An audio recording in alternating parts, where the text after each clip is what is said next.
Fala Doc, tudo bem? Meu nome é Juliana e na aula de hoje nós iremos falar sobre antihistamínicos.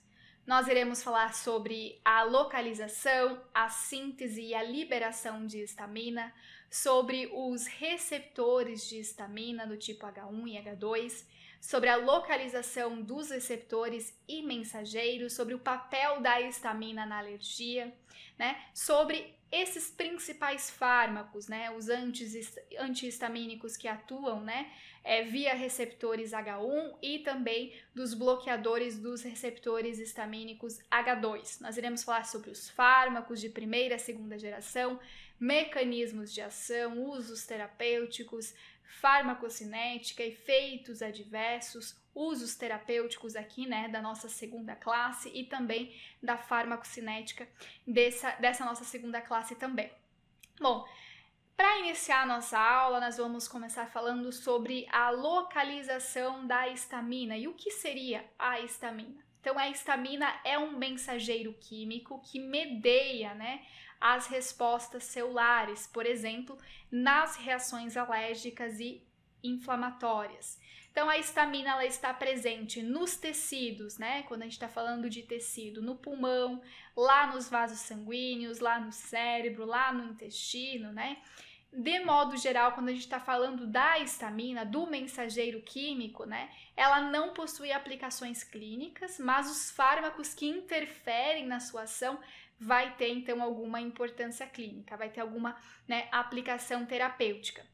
Então, nos tecidos, ela está presente nesses locais, Lá no nosso cérebro, a histamina ela vai ter uma segunda função também, que vai ser como a atuação como neurotransmissor. Então, a histamina é um mensageiro químico que, de modo geral, não apresenta alguma aplicação clínica, mas vai estar envolvida ali com as respostas celulares nos tecidos ou então lá no nosso cérebro como neurotransmissor. Sabendo disso, a gente vai falar um pouquinho sobre a síntese da histamina. Então, a histamina é uma amina formada pela descarboxilação do aminoácido histidina, pela histidina descarboxilase. Então, basicamente, a gente tem aqui a ação, desse aminoácido, que vai estar, então, basicamente formando, a histamina a partir da histidina. Então, a histamina, ela é armazenada em vesículas, nos mastócitos e basófilos. Então aqui a gente tem um resumo bastante simplificado da síntese, da histamina, desse mensageiro químico. Qual que é o mecanismo envolvido com a liberação desse mensageiro químico? Então, basicamente, a gente tem a liberação da histamina a partir, de um estímulo, e esse estímulo ele pode ser a destruição de células, uma reação alérgica ou então alguma anafilaxia, Esses estímulos eles vão dar, então, vão resultar na liberação da histamina, e a histamina que vai então ser liberada, basicamente ela vai atuar aonde, Ela vai se ligar a vários receptores específicos, como por exemplo o receptor H1, H2 de uma forma principal, e também pode se ligar nos receptores H3 e H4. Então, a histamina que está lá armazenada nos mastócitos, nos basófilos, basicamente ela é liberada, a partir, então, de um estímulo. Bom, sabendo do processo de liberação, a gente vai falar sobre, a sua atuação nesses dois principais receptores, que são os receptores H1 e H2. Então, basicamente, os receptores H1 são importantes na contração da musculatura lisa e também no aumento da permeabilidade dos capilares. Então, a histamina ela vai promover o quê? Quando ela se liga nesses receptores, ela vai promover a vasodilatação dos pequenos vasos sanguíneos, devido à liberação do óxido nítrico, pelo endotélio vascular. Então, basicamente, essa ligação pode resultar no quê? No aumento da excreção de citocinas pró-inflamatórias em vários tipos de células e em tecidos locais.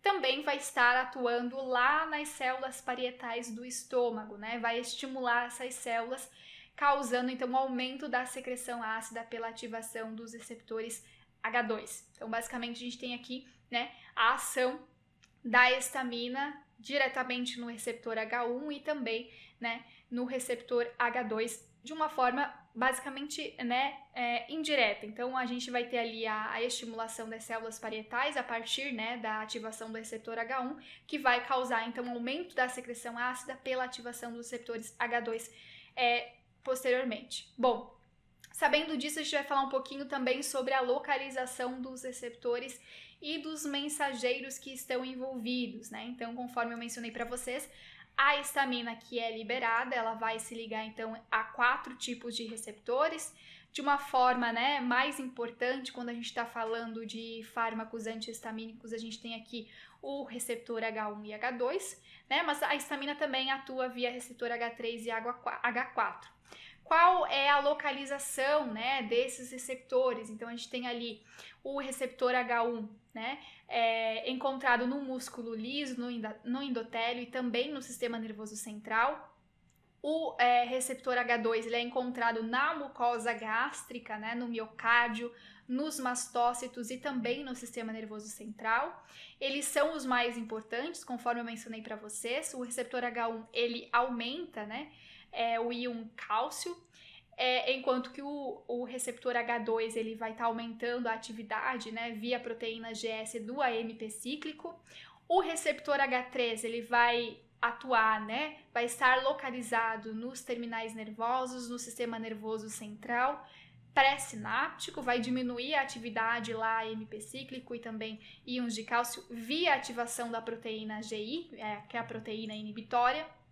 E o receptor H4 vai estar, então, localizado principalmente nos eosinófilos, nos neutrófilos e nas células TCD4. Vai diminuir também, assim como, né, o receptor H3, a atividade lá do AMP cíclico e dos íons cálcio, né, via proteína GI. Bom, qual que é o papel da histamina na alergia, né? Então, quais que são os efeitos, né, que a gente tem ali desse mensageiro químico nessa condição de saúde, né, em um caso de reação alérgica? Então, os sintomas resultantes da injeção intravenosa de histamina vai contrair a musculatura lisa nas vias aéreas, vai estimular, então, né, as secreções, vai dilatar e aumentar a permeabilidade dos capilares, vai estimular as terminações nervosas sensitivas. Basicamente, isso aqui são os efeitos, né, promovidos pela histamina. Então, nesse caso, ou em alguns casos, esses mediadores vão provocar uma reação alérgica localizada, né? Em outras condições, podem causar uma resposta anafilática generalizada. Então, esse é o papel da histamina na alergia, né? Várias ações são promovidas e, em alguns casos, né, eles provocam, inclusive, a reação alérgica. Bom, qual que é o papel agora dos antihistamínicos, né? A gente vai falar aqui do antihistamínico H1 nesse primeiro momento. Então, os antihistamínicos, eles vão basicamente atuar, né, como um inibidor da ação da histamina. Então, todos aqueles efeitos promovidos pela histamina são bloqueados pelos antihistamínicos. Então, a gente vai ver disso ao longo dessa nossa aula. Aqui, falando sobre os antihistamínicos H1, a gente tem antihistamínicos, né, de primeira geração e de segunda geração. Os antihistamínicos H1 de primeira geração, a maioria deles causam sedação por acessarem o sistema nervoso central, tendem a interagir com outros receptores, ou seja, não são seletivos para o receptor H1. Eles podem se ligar no H1, como podem se ligar a outros receptores também, por conta disso eles não são seletivos, né? E essa ligação a outros receptores pode causar efeitos indesejados, né? Então, aqui a gente tem os fármacos também de segunda geração. Eles são específicos para os receptores periféricos H1. Então, eles não atravessam a barreira hematoencefálica, nesse caso, né? Não tem ali o efeito de sedação, ele possui um menor efeito depressivo do sistema nervoso central, quando comparado, por exemplo, com os fármacos de primeira geração. Justamente por conta de que esses fármacos não atravessam a barreira hematoencefálica. A ação, né, sobre os brônquios, então, eles atuam no pulmão, a sua principal ação é sobre os brônquios, não possui ação na secreção gástrica ou contração do miocárdio. Então, aqui a gente tem aqui, né, uma característica desses fármacos, né? Então, agora falando um pouquinho sobre quais são os antihistamínicos H1 de primeira geração, né? Então, eu já falar um pouquinho sobre quais são esses fármacos e também qual é a dose usual em adultos. Então, a gente tem vários representantes, né, desses fármacos aqui que a gente pode estar citando, né? E a gente tem também a classificação em relação a subclasses, né, dentro dos antihistamínicos H1. E também diferentes doses, né? Como, por exemplo, né, fármacos bastante conhecidos, né, a sua respectiva dose, a hidroxizina, né, que é um antihistamínico H1, sua dose lá, né, bastante semelhante, então, entre esses fármacos, alguns com doses menores, outros com doses um pouco maiores, mas, de modo geral, são todos antihistamínicos que vão, então, influenciar lá e impedir a ação da histamina, né? Então, são fármacos também bastante conhecidos e empregados para pacientes, por exemplo, com reações alérgicas, né? A gente tem aqui os fármacos antihistamínicos de segunda geração também, da mesma forma, né?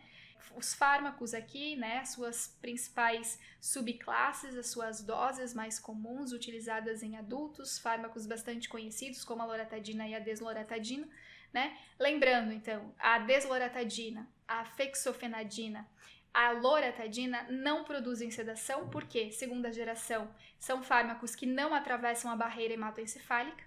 Mas quando a gente está falando, então, de fármacos também dessa segunda geração, eles podem ter alguma ação, mesmo que leve, né? Então, aqui a gente tem uma ação parcial no sistema nervoso central, no caso de fármacos como a cetirizina e a levocetirizina, que são parcialmente sedantes. Bom, a respeito do mecanismo de ação, né? Então, a gente já sabe que eles são antihistamínicos, então eles vão estar bloqueando a resposta mediada pelo receptor no tecido-alvo. Então, a maioria, né, desses fármacos basicamente vão estar bloqueando a resposta mediada lá pela histamina, né, no tecido que se deseja, então, que se tenha esse efeito, né? Então, a maioria possuem efeitos adicionais que não estão relacionados com o bloqueio do receptor H1, justamente, né? Porque quando a gente está falando de antihistamínicos, né? H1, a gente está falando de fármacos que não são seletivos a esse receptor. Então, nesse caso, a gente pode ter efeitos adicionais, conforme eu mencionei para vocês nos slides anteriores. Então, basicamente, né? A gente tem aqui esse mecanismo de ação ocorrendo devido à ligação do antagonista H1 a receptores, né? Colinérgicos, adrenérgicos ou serotoninérgicos. Então, a maioria desses efeitos adicionais são justamente por conta, né, da ligação desses antagonistas a outros receptores, né, justamente porque não são seletivos. A respeito dos usos terapêuticos dos antihistamínicos H1, a gente pode utilizar esses fármacos em condições alérgicas e inflamatórias, nesse caso, né? Os antihistamínicos oftálmicos, aqui a gente tem vários exemplos, né, desses antihistamínicos utilizados, são úteis no tratamento, por exemplo, da conjuntivite alérgica, mas bloqueadores do tipo H1, eles não são indicados no tratamento da asma brônquica, né? Então, nesse caso, quando a gente tem, né, pacientes com essa condição, o interessante é não utilizar um antihistamínico H1. A epinefrina é o fármaco de escolha no tratamento da anafilaxia sistêmica, né? Então, aqui a gente tem alguns usos, né? Alguns usos terapêuticos desses medicamentos em condições alérgicas e inflamatórias. Quando a gente está falando de enjoos e náuseas do movimento, né? A gente tem também vários fármacos aqui que podem ser utilizados para essa condição de saúde. São eficazes na prevenção dos sintomas da doença do movimento, né? No entanto, aqui a gente também tem, né, uma ação adicional. Então, aqui os antihistamínicos, eles também possuem uma ação antiemética, né? Então, por conta disso, eles são utilizados em condições que não são condições alérgicas, né? Por exemplo, em pacientes com enjoo e náuseas causadas, né, pelo movimento, por exemplo, né? Quando se está andando de carro, você tem aquela náusea justamente por conta dessa condição, né? A gente pode, então, estar administrando um antihistamínico. Aqui a gente tem um exemplo bastante clássico, né? Que é o Dramin, que são frequentemente utilizados de uma forma off-label, né? Para esse fim. Então, aqui são alguns dos usos terapêuticos dos antihistamínicos do tipo H1. Outro uso terapêutico dos antihistamínicos H1 é como soníferos. Então a gente tem aqui, né, difenidramina, que é o princípio ativo do Dramin, conforme eu já falei para vocês, que é bastante conhecido, também como antiemético. Ele aqui atua como um fármaco usado, então, no tratamento da insônia. Então aqui, né, o próprio Dramin como a doxalamina, eles possuem acentuada propriedade sedativa. Por conta disso, né, esses fármacos também são contraindicados para pacientes, por exemplo, que exercem algumas atividades profissionais, como por exemplo os motoristas, que precisam estarem ativos, né, em alerta o tempo todo. Então, nesse caso, justamente porque eles precisam de uma atenção máxima, não são recomendados esses fármacos que possuem essa propriedade sedativa, né, essa propriedade sonífera.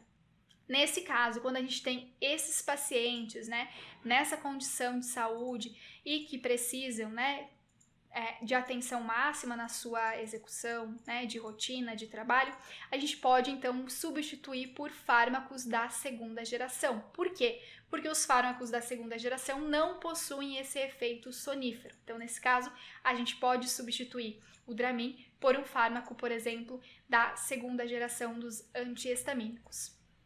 Em relação à farmacocinética, né? Então aqui a gente tem esses fármacos sendo administrados por via oral. A meia-vida plasmática média é em torno de 4 a 6 horas, com exceção da meclizina, né, e os fármacos de segunda geração que possuem uma meia-vida plasmática média em torno de 12 a 24 horas. A primeira geração desses fármacos são distribuídos, né, em todos os tecidos, inclusive no sistema nervoso central, que é responsável pelos efeitos sedativos e depressores desse sistema, e também são biotransformados pelo sistema do citocromo P450 hepático. A gente tem aqui, a título de curiosidade, né, a levocetirizina é o enantiômero ativo da cetirizina, então nesse caso, né, a gente tem aqui, por conta de ser um enantiômero ativo, um fármaco mais potente, né, do que o seu composto original. A duração de ação desses fármacos é aproximadamente em torno de 24 horas. Alguns deles, né, eles não estão disponíveis em formulações oftálmicas. Então, nesse caso, né, eles podem ser utilizados em reações alérgicas ou para outros fins terapêuticos que não, então, né, na oftalmologia. Bom, quais são os efeitos adversos, né? Então, os fármacos de primeira geração, eles possuem baixa especificidade. Nesse caso, a gente pode pensar que são fármacos que podem atuar em outros receptores e possuir, então, né, efeitos que não antihistamínicos ou além dos efeitos antihistamínicos. Então, eles interagem com receptores, por exemplo, muscarínico, colinérgicos, alfa-adrenérgicos e serotoninérgicos, né?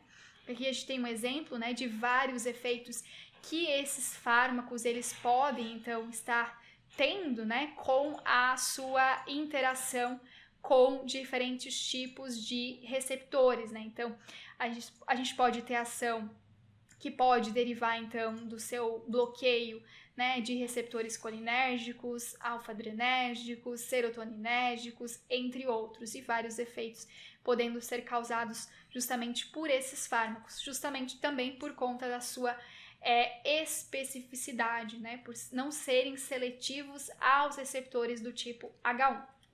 Bom, a gente vai falar um pouquinho também sobre a nossa segunda classe, que são os bloqueadores dos receptores histamínicos do tipo H2. A gente tem vários fármacos também que podem ser citados como exemplos, né, dessa classe. Então, a cimetidina, né, a ranitidina, são exemplos. Então, eles apresentam baixa ou nenhuma afinidade pelos receptores H1, né, embora bloqueiem as ações da histamina.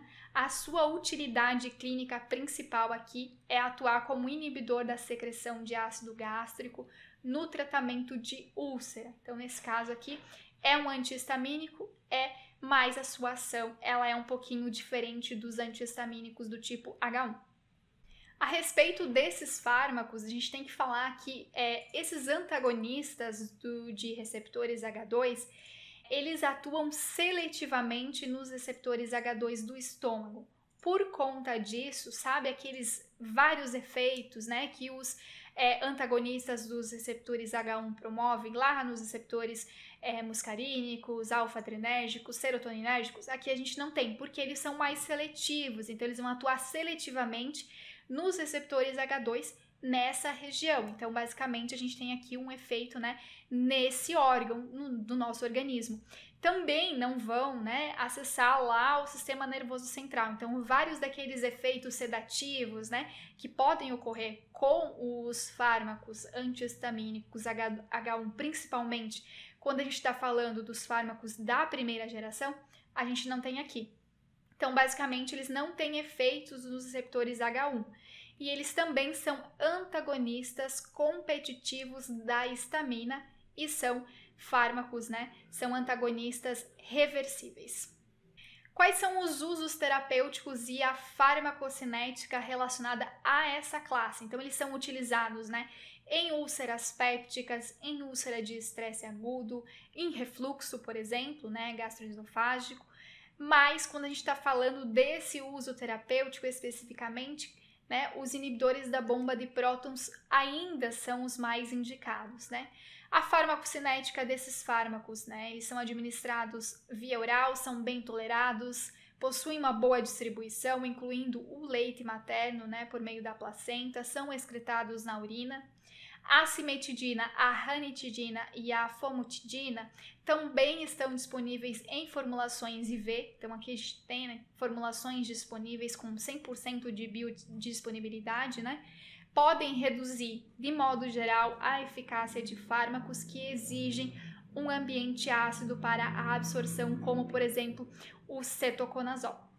Bom, dito isso, né, eu vou finalizar essa nossa aula com um quiz para a gente relembrar o conteúdo que a gente comentou até agora sobre os antihistamínicos, né? Então, a gente ficou focando nos antihistamínicos do tipo H1 e H2 porque são os mais importantes quando a gente está falando de fármacos antihistamínicos. Então, aqui, a respeito dos antihistamínicos, qual dos seguintes antagonistas de receptor de histamina entra com facilidade no sistema nervoso central e é reconhecido por ser sedativo? Nesse caso, a gente está falando de um fármaco que não é seletivo, né? E a gente comentou ao longo dessa nossa aula qual classe de fármaco é. Nesse caso, né, fármacos não seletivos possuem, então, esse efeito, né, adverso, que seria a sedação, ou então a depressão do sistema nervoso central, depressão da atividade do sistema nervoso central. Quando a gente está falando desses fármacos, a gente está falando de fármacos que pode ser, por exemplo, a hidroxizina. Por que a hidroxizina? Porque a hidroxizina é o único fármaco que atravessa facilmente a barreira hematoencefálica, lá dos receptores H1, porque são receptores, são fármacos que atuam de forma não seletiva, né? Possuem esses efeitos, né? E também conseguem acessar outros tecidos que não somente o estômago, como é o caso do H2. Então, os receptores, né, os fármacos que atuam via receptores H1 são fármacos que acessam o sistema nervoso central e, nesse caso, a hidroxizina é o único fármaco que atravessa facilmente a barreira hematoencefálica e é a nossa resposta correta.